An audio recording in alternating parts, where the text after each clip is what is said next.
अगर मैं आपसे कहूँ कि नबी करीम सल्लल्लाहु अलैहि वसल्लम का जिक्र हिंदुओं की मुक़द्दस किताबों में भी हुआ है तो शायद आप मेरी बात पर कभी भी यकीन नहीं करेंगे, लेकिन ये बात सच है।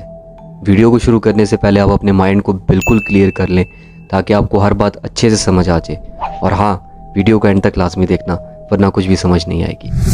हिंदुओं की किताब भविष्य पुराण में लिखा है कि मोहम्मद नाम का एक शख्स अपने साथियों के साथ अरब में आएगा। यहाँ साफ तौर पर नबी करीम सल्लल्लाहु अलैहि वसल्लम का नाम मोहम्मद लिया गया है और ये भी लिखा हुआ है कि वो अरब में आएंगे और रसूलुल्लाह के साथी यानी सहाबा कराम का भी जिक्र है।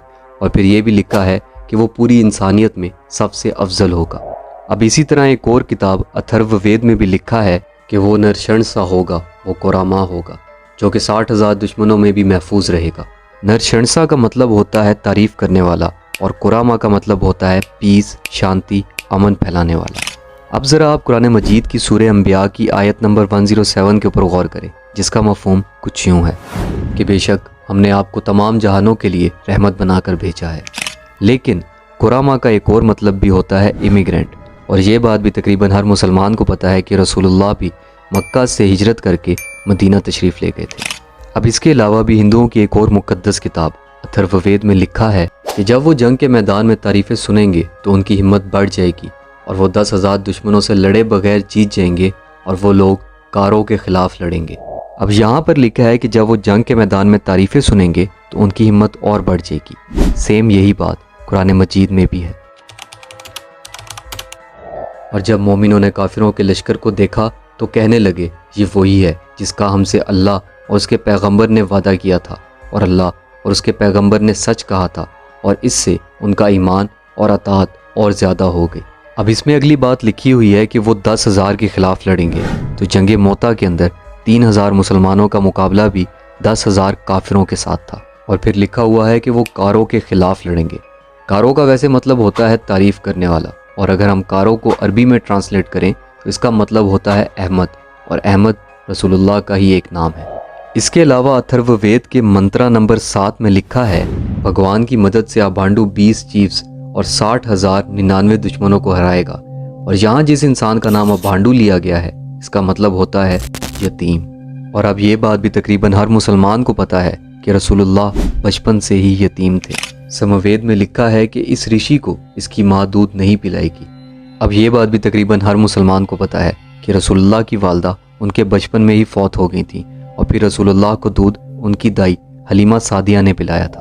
अब हिंदुओं के एक बहुत बड़े स्कॉलर पंडित वेद प्रकाश ने अपनी एक किताब मोहम्मद इन हिंदू स्क्रिप्चर्स में बताया है कि हिंदू जिस कल की अवतार का इंतज़ार कर रहे हैं वो ऑलरेडी इस दुनिया में आ चुका है, और वो कल की अवतार मोहम्मद सल्लल्लाहु अलैहि वसल्लम थे।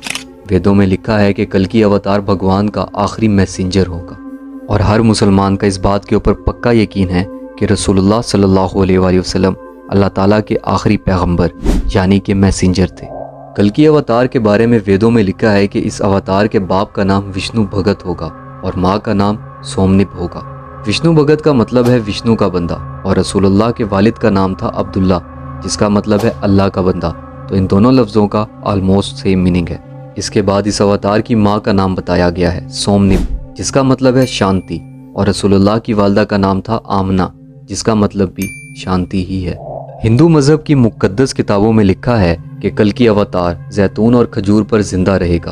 अब ये बात भी तकरीबन हर मुसलमान को पता है कि जैतून और खजूरें रसूलुल्लाह को बहुत ज़्यादा पसंद थी, और रसूलुल्लाह इन दोनों चीज़ों का बहुत ज़्यादा इस्तेमाल भी करते थे। इसके अलावा वेद में लिखा है कि कल की अवतार अपनी ज़मीन के सबसे रिस्पेक्टेड ख़ानदान में पैदा होगा, और रसूलुल्लाह भी अरब के सबसे ज़्यादा इज़्ज़तदार ख़ानदान कुरैश में पैदा हुए थे। इसके अलावा हिंदुओं के मज़हब में ये भी लिखा है कि कल की अवतार को गॉड गार में फरिश्ते के ज़रिए अपना मैसेज देंगे, एग्जैक्टली जैसे रसूलुल्लाह को हज़रत जिब्राईल अलैहिस्सलाम ने गार हीरा के अंदर अल्लाह का पहला मैसेज दिया था। हिंदुओं की किताबों में ये भी लिखा है कि कल की अवतार को भगवान एक ऐसा घोड़ा देंगे जिसकी मदद से वो 7 आसमान और ज़मीन घूमेगा।